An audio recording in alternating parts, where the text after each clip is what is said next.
Hi friends, welcome back to study classes. तो प्यारे दोस्तों, आपके साथ डिस्कशन चल रहा है जी।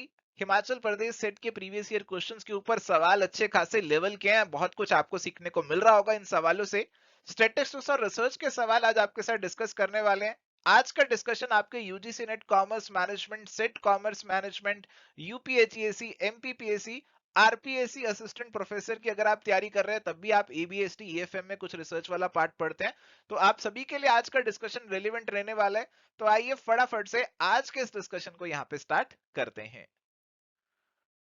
प्यारे दोस्तों, आगे बढ़ने से पहले आपको ब्रीफली एक बार हमारे एवर स्टडी कोर्सेज की जानकारी भी दे देते हैं। तो अगर आप तैयारी कर रहे हैं जी असिस्टेंट प्रोफेसर एग्जामिनेशंस की या फिर सेट एग्जामिनेशंस की, तो हमारे पास डिफरेंट कोर्सेज हैं। MPPSC, UPHEAC, RPSC, ABST, EFM, BADM complete courses और test series question bank available है। इसके अलावा यूजीसी नेट कॉमर्स मैनेजमेंट के लिए भी कॉम्प्रिहेंसिव कोर्सेज अवेलेबल है। सारी डिटेल्स आपको हमारी ऐप या फिर वेबसाइट पे मिल जाएगी, आप उसे चेकआउट कर सकते हैं। चलिए, तो यहाँ पे हमारे पास सवाल है, विच of the following relationship is not correct. इनमें से कौन सा रिलेशन सही नहीं है, करेक्ट नहीं है, आपको बताना है जी। और आपके पास यहाँ पे चार ऑप्शंस दिए गए हैं।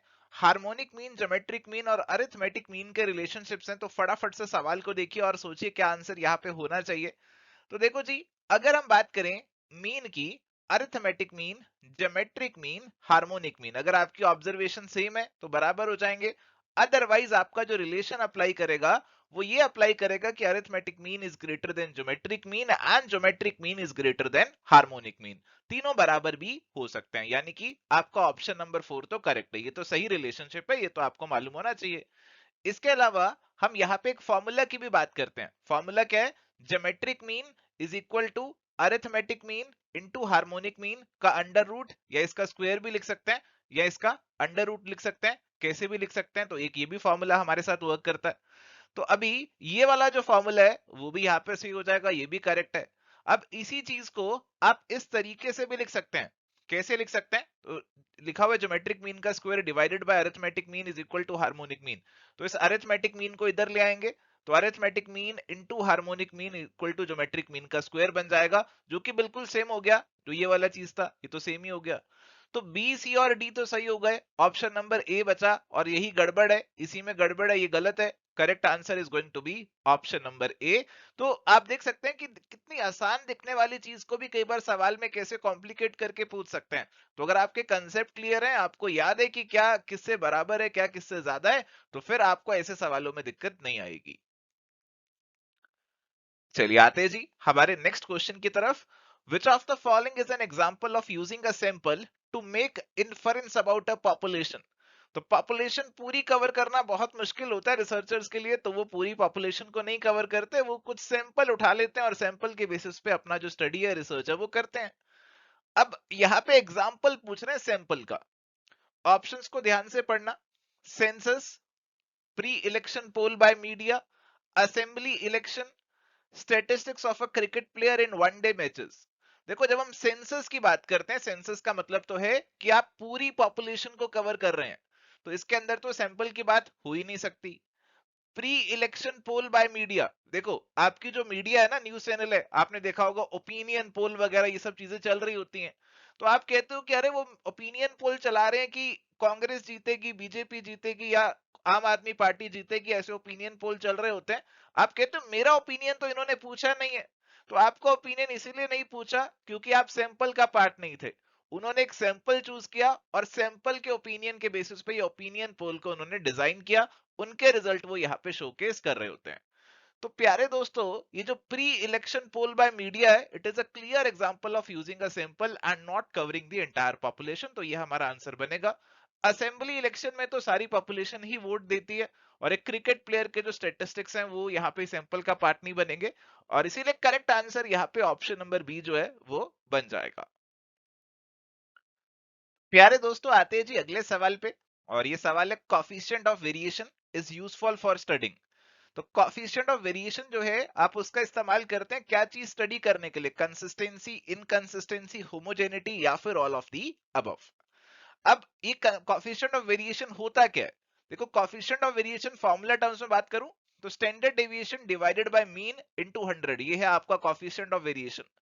तो देखो यहाँ पे अगर आपको कुछ कंपैरिजन करना है, आपको कोई कंक्लूजन निकालना है, तो उसके लिए केवल स्टैंडर्ड डेविएशन के बेसिस पे कंक्लूजन नहीं दिया जा सकता। आपको मीन और स्टैंडर्ड डेविएशन दोनों के बेसिस पे एक कोफिशिएंट डिराइव करना पड़ता है, जिसके हिसाब से आप कोई कंक्लूजन दे सकते हैं। जैसे मैं आपसे बोलता हूं कि क्रिकेट प्लेयर है, हमारे पास दो क्रिकेट प्लेयर है, एक क्रिकेट प्लेयर ये हैं और दूसरे ये हैं। इन्होंने क्या स्कोर बनाए, क्या रन बनाए, मैं आपको बताता हूं क्या रन बनाए। इन्होंने 70 बनाए एक मैच में, एक मैच में इन्होंने केवल 10 ही बनाए, एक मैच में इन्होंने 40 बनाए और एक मैच में इन्होंने 25 बनाए। दूसरे क्रिकेट प्लेयर हैं, उनका जो स्कोर रहा वो भी मैं आपको बताता हूं। 30 बनाए, 28 बनाए, 27 बनाए, 32 बनाए। अब मैं आपसे पूछता हूं कि कौन सा क्रिकेट प्लेयर जो है वो कंसिस्टेंटली परफॉर्म करता है, किसकी परफॉर्मेंस आपको कंसिस्टेंट देखने को मिलती है। अब ये बताने के लिए आप केवल स्टैंडर्ड डेविएशन के बेसिस पे आंसर नहीं दे सकते, आपको उनका मीन भी निकालना पड़ेगा। कंसिस्टेंसी का मतलब है कि मोर और लेस कौन सा क्रिकेट प्लेयर बराबर सा स्कोर बना रहा होता है हर मैच में। आपको देखने को लग रहा हो कि पहला क्रिकेट प्लेयर बहुत बढ़िया है, एक मैच में 70 मार गया था, एक मैच में 50 मार गया था, तो बहुत अच्छा लग रहा है, बट कंक्लूजन देने के लिए कंसिस्टेंसी के ऊपर आपको निकालना पड़ेगा कॉफिशिएंट ऑफ वेरिएशन। अगर कॉफिशिएंट ऑफ वेरिएशन जो है यहाँ पे आपको क्रिकेट प्लेयर्स का देखने को मिलता है ज्यादा, तो इसका मतलब है वेरिएशन ज्यादा है। जिसका कम आ रहा होगा, इसका मतलब है कि वो कंसिस्टेंसी के साथ परफॉर्म करता है। तो कंसिस्टेंसी आपको मालूम होती है, और जिसकी कंसिस्टेंसी नहीं होगी उसकी इनकंसिस्टेंसी भी पता लग जाती है। अगर ज्यादा आ रहा है तो इट मींस इनकंसिस्टेंट है। और किसका स्कोर मोर और लेस एक जैसा रहता है, होमोजीनस रहता है, वो भी आपको पता लग जाएगा। जिसका वेरिएशन कम उसमें होमोजेनिटी ज्यादा हो जाएगी, जिसका वेरिएशन ज्यादा होगा उसमें फिर होमोजेनिटी भी कम हो जाएगी। तो कहीं ना कहीं ये सारी चीजें आपको कोएफिशिएंट ऑफ वेरिएशन से पता लग जाती हैं। तो correct answer is going to be option number D, all of the above. चलिए तो प्यारे दोस्तों, अब आगे बढ़ते हैं और बात करते हैं अगले सवाल की। A distribution is skewed if, तो डिस्ट्रीब्यूशन आपकी स्क्यूड कब होगी, स्क्यूनेस आपकी डिस्ट्रीब्यूशन में आपको कब देखने को मिलेगी। स्क्यूनेस आप समझते हैं ना। एक केस तो ये होगा कि आपकी डिस्ट्रीब्यूशन बिल्कुल ऐसे चल रही है, बिल्कुल सिमेट्रिक डिस्ट्रीब्यूशन है, तो इसमें स्क्यूनेस जीरो हो गई। बट कई बार हमारी डिस्ट्रीब्यूशन कुछ इस तरीके से चलती है, कई बार हमारी डिस्ट्रीब्यूशन कुछ इस तरीके से चलती है, तो इन दोनों केसेस में हमें स्क्यूनेस देखने को यहाँ पे मिल रही है। तो स्क्यूनेस अगर आपकी नहीं होगी तो आपके मीन मीडियन मोड सब बराबर हो जाएंगे। बट अगर आपकी स्क्यूनेस है तो फिर मीन मीडियन मोड बराबर नहीं होंगे। तो ऑप्शन नंबर ए आपको यही कह रहा है, value of mean median and mode are not equal. तो बिल्कुल जी आपके ये बराबर नहीं होंगे। तो आंसर ए लग रहा है। आगे ऑप्शंस भी पढ़ लेते हैं क्योंकि लास्ट में ऑल ऑफ द अबव भी दिया हुआ है। Quartiles are not equidistant from median. अगर आपकी डिस्ट्रीब्यूशन यहाँ पे स्क्यूड होगी तो आपके जो Q1 और Q3 हैं वो बिल्कुल आपके मीडियन मीडियन जो है बिल्कुल Q1 और Q3 के बीच में लाई करता है। बट अगर स्क्यूड होगी तो बीच में लाई नहीं करेगा, तो दोनों क्वार्टाइल्स आपके बराबर नहीं होंगे। तो स्क्यूनेस के केस में ये वाली स्टेटमेंट भी सही हो गई भाई। Sum of the positive deviations from median is not equal to sum of the negative deviations from median. देखो अगर आपकी डिस्ट्रीब्यूशन यहाँ पे स्क्यूड नहीं होती, सिमेट्रिक होती, तो उस केस में पॉजिटिव डेविएशंस और नेगेटिव डेविएशंस मीडियन से लो या आपके मीन से लो, दोनों बराबर ही होंगे सिमेट्रिक में, तो बराबर होंगी, जीरो आ जाएगा सम ऑफ डेविएशंस। बट स्क्यूड में आपका जीरो नहीं आएगा। पॉजिटिव और नेगेटिव का सम जो है it is not going to be equal. तो इस वाले केस में भी स्क्यूनेस देखने को मिल ही जाएगी। वैसे भी ए और बी से पता लग ही चुका है कि करेक्ट आंसर आपका option number D, all of the above का ही होने वाला है। आई होप आप इससे एग्री करेंगे। और ऐसी होती हैं आपकी कुछ स्क्यूड डिस्ट्रीब्यूशंस, जैसा आप यहाँ पे इस ग्राफ के अंदर भी, डायग्राम के अंदर भी देख सकते हैं। चलिए अगले सवाल की ओर आते हैं जी। और अब आप आंसर दीजिए, आपके आंसर्स भी आने चाहिए साथ साथ, तभी और मजा आएगा। AM and GM of two numbers are 6.5 and 6 respectively, then the two numbers are। बहुत ही इजी, बहुत ही सिंपल क्वेश्चन है। अरिथमेटिक मीन और ज्योमेट्रिक मीन दो नंबर का दे रखा है, तो इसमें आप अलग अलग अप्रोच फॉलो कर सकते हैं। अब कई स्टूडेंट्स जो हैं वो ऐसा एज्यूम कर लेते हैं कि दो नंबर्स ए और बी हैं, तो उनका जो मीन हो गया 6.5 है, यानी कि उनका जो सम हो गया यहाँ पे वो कितना हो गया, 13 हो गया। और दोनों का यहाँ पे जो ज्योमेट्रिक मीन है यानी कि under root of a and b वो 6 है, तो ए और बी का जो प्रोडक्ट है वो यहाँ पे क्या हो जाएगा, 36 हो जाएगा। तो हम ऐसे भी लिख सकते हैं कि a is equal to 13 minus b, और ये a की वैल्यू यहाँ पे पुट कर सकते हैं। तो 13 minus b into b is equal to 36। ये हो गया 13b minus b square is equal to 36, और ये सारे को हम एक क्वाड्रेटिक इक्वेशन की फॉर्म में लिख सकते हैं, कुछ इस तरीके से लिख सकते हैं। और यहाँ पे आपका बन रहा है b square minus 9b minus 4b plus 36। Quadratic equation को सॉल्व करना जानते हो तो आप ऐसे आसानी से कर ही लोगे।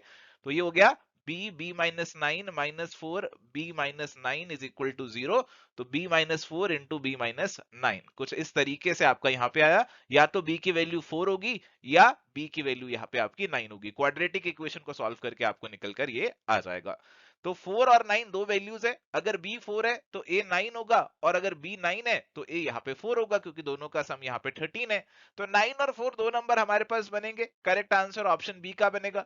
बट आपको इतनी लंबी कहानी करने की जरूरत नहीं है इस सवाल में। अगर आपको क्वाड्रेटिक इक्वेशन वाला फंडा नहीं समझ में आता, नहीं करना, तो कोई दिक्कत नहीं है। आप सीधे सीधे ऑप्शंस पे नजर डाल लो कि किस ऑप्शन के अंदर आपके क्राइटेरिया सेटिस्फाई हो रहे हैं। आपके सभी ऑप्शंस का जो अरिथमेटिक मीन है वो तो 6.5 आ रहा है, बट ज्योमेट्रिक मीन अगर आपको निकालना है कि ज्योमेट्रिक मीन 6 आना चाहिए, तो दोनों को मल्टीप्लाई करके अंडर रूट करो। 6 इंटू 7 42, अंडर रूट 6 नहीं आता।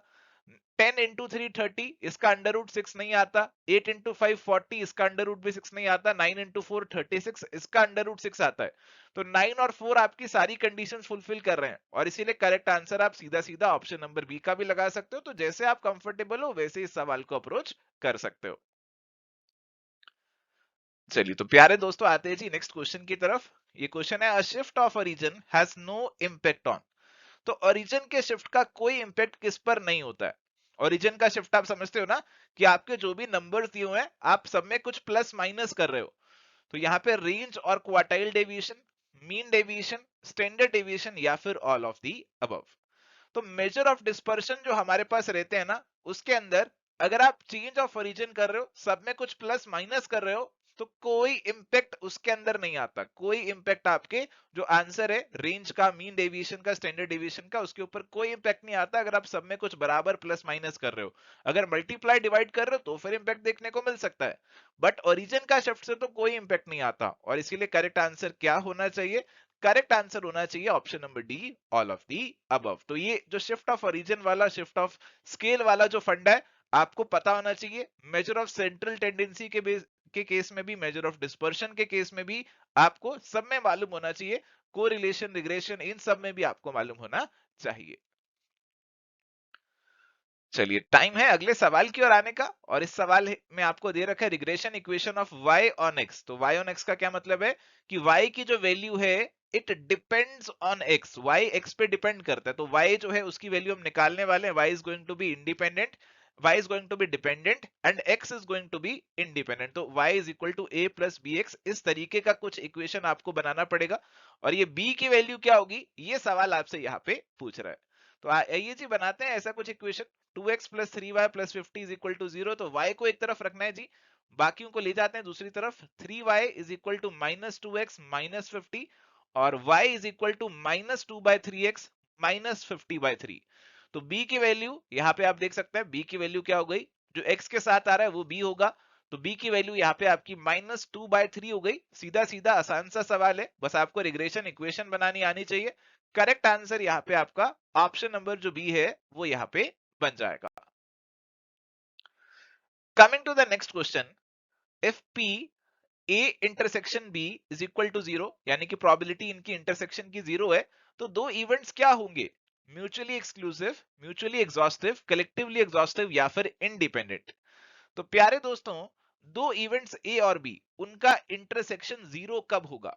जैसे मैं बात करता हूं कि हमारे पास, हम अगर कॉइन को टॉस करते हैं तो हेड आने की प्रोबेबिलिटी यहाँ पे कितनी है? 1/2। टेल आने की प्रोबेबिलिटी यहाँ पे कितनी है? 1/2। मैं कह रहा हूं हेड भी आ जाए और टेल भी आ जाए, हेड एंड टेल। ऐसा हो सकता है क्या? एंड का मतलब इंटरसेक्शन ही तो होता है। ऐसा हो सकता है क्या? ऐसा तो हो ही नहीं सकता कि हेड और टेल इकट्ठे आ जाएं।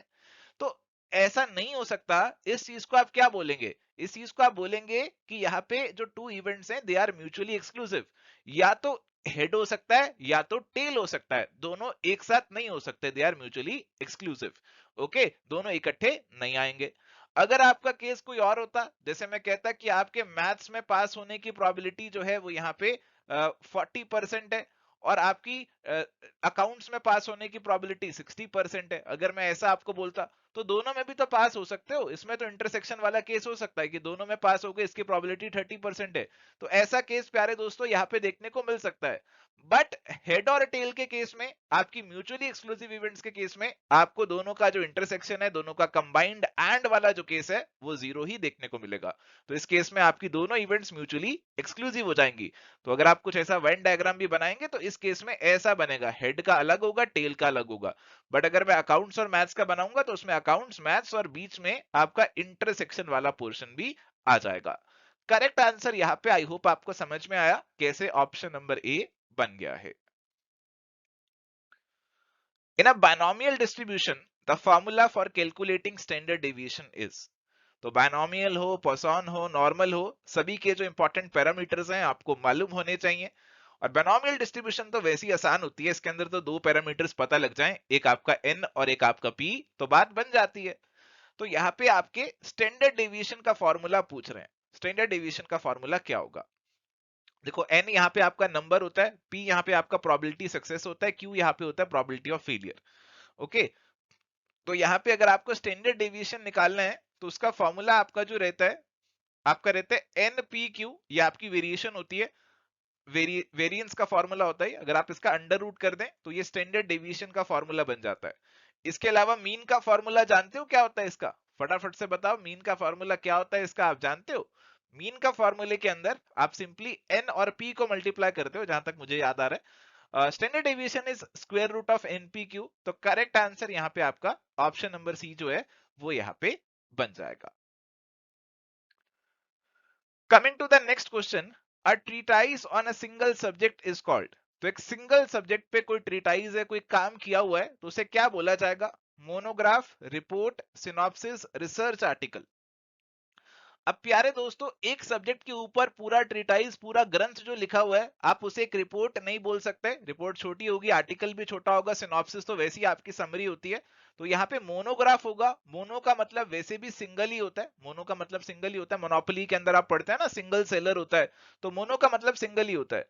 तो जैसे अगर मान लीजिए मैं एक किताब लिखता हूँ इन्फ्लेशन अकाउंटिंग के ऊपर, तो एक ट्रेटाइज हो गया सिंगल सब्जेक्ट पे, ये मोनोग्राफ हो गई।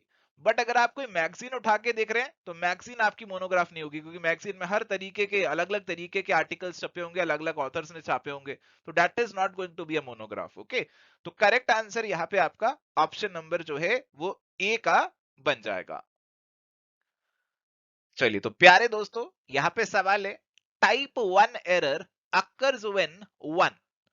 टाइप 1 एरर कब अकर करता है? जब आप एक फॉल्स नल हाइपोथेसिस को रिजेक्ट करते हो, ट्रू नल हाइपोथेसिस को रिजेक्ट करते हो, फॉल्स नल हाइपोथेसिस को रिजेक्ट नहीं करते, ट्रू नल हाइपोथेसिस को रिजेक्ट नहीं करते। क्या आंसर यहाँ पे बनने वाला है?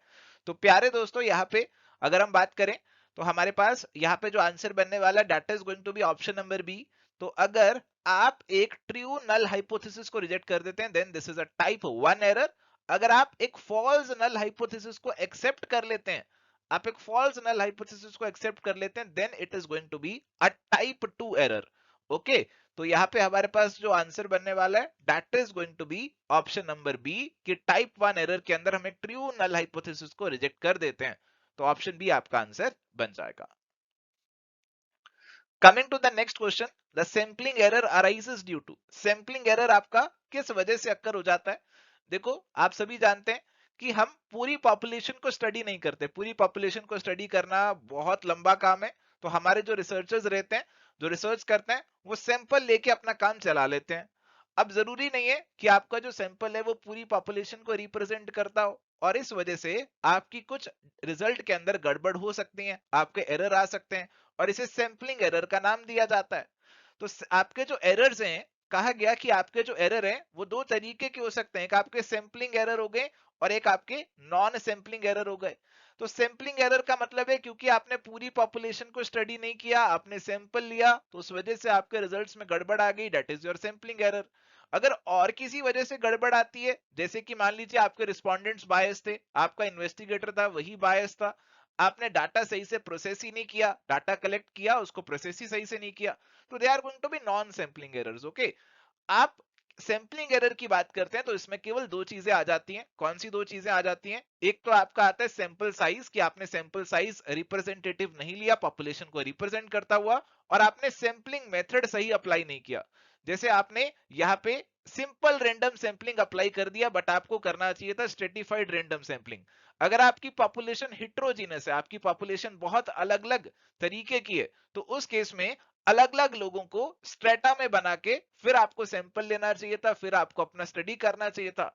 बट आपने सिंपल रैंडम सैंपलिंग लगा दिया, तो इस वजह से आपका जो रिजल्ट है उसमें दिक्कत आ जाएगी, क्योंकि आपने सैंपलिंग मेथड को सही से अप्लाई नहीं किया, आपने अपनी पॉपुलेशन को सही से सैंपल में नहीं बांटा।